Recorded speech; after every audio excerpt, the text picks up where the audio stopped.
What's up everybody? My name is Enya and this is Beyond the Bud. If you're new here, click down below to subscribe. Make sure you give this video a thumbs up if you enjoy it. So let's jump into it. This week we're talking about something that I've seen be a little bit more popular and talked about recently, which is DELTA-8 THC. What is DELTA-8 THC and how is it different from DELTA-9 THC? So most people have heard of THC if you've heard of cannabis, unless you live under a rock. THC is the most common cannabinoid present in cannabis. It's the most talked about, and it is responsible for the psychoactive effects we all feel when we smoke. It's not as simple as THC gets you high and CBD doesn't.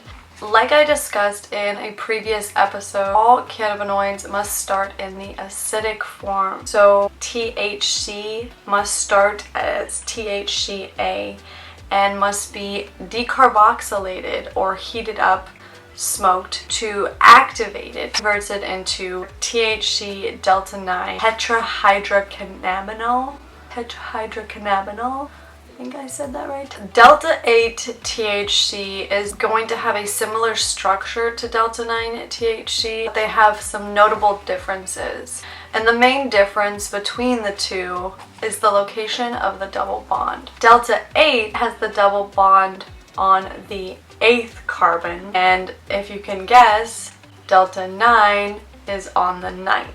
This may seem like a super small, subtle difference, and I'm not super sciencey or a scientist, so this doesn't mean much to me, but that little difference of placement makes a huge difference on our body and the effects that we feel. Although it may seem small, it has some notable effects on how the body's endocannabinoid receptors bind and respond to the molecule. In addition, DELTA-9 THC is less stable than DELTA-8 THC. DELTA-9 THC is easily oxidized to become CBN, which I will talk about that in another future episode. So let me know in the comments if that's something you guys want to know more about. DELTA-8, on the other hand, does not oxidize, is stable, and holds a long shelf life. However, DELTA-8 is about half as strong as DELTA-9. Much like DELTA-9 THC, DELTA-8 binds to the CB1 receptors located in the central nervous system. It also has an affinity for CB2 receptors,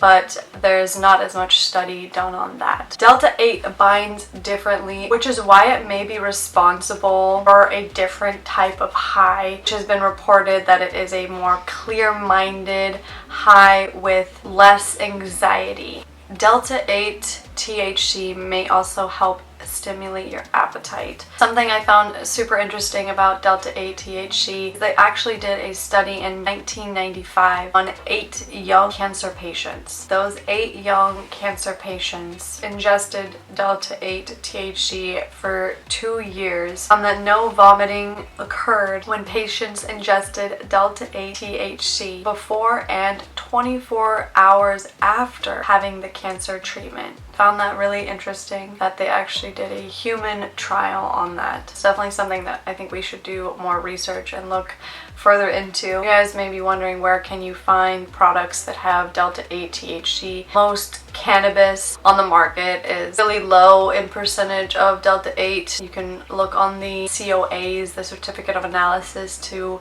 see what the percentage is, but typically it's about under 1%. DELTA-8 THC only exists naturally in fractions of percents. There are companies now that are extracting DELTA-8 THC and extracting DELTA-8 THC and making distillate and putting them into cartridges. If you guys have checked out any DELTA-8 THC products or tried them, let me know in the comments how you guys like them, if the high was different. I hope you guys learned something new, and you can follow me on Instagram at BeyondTheBuds with an S. I will see you guys on the next video. Have a great rest of your week. Love y'all for free.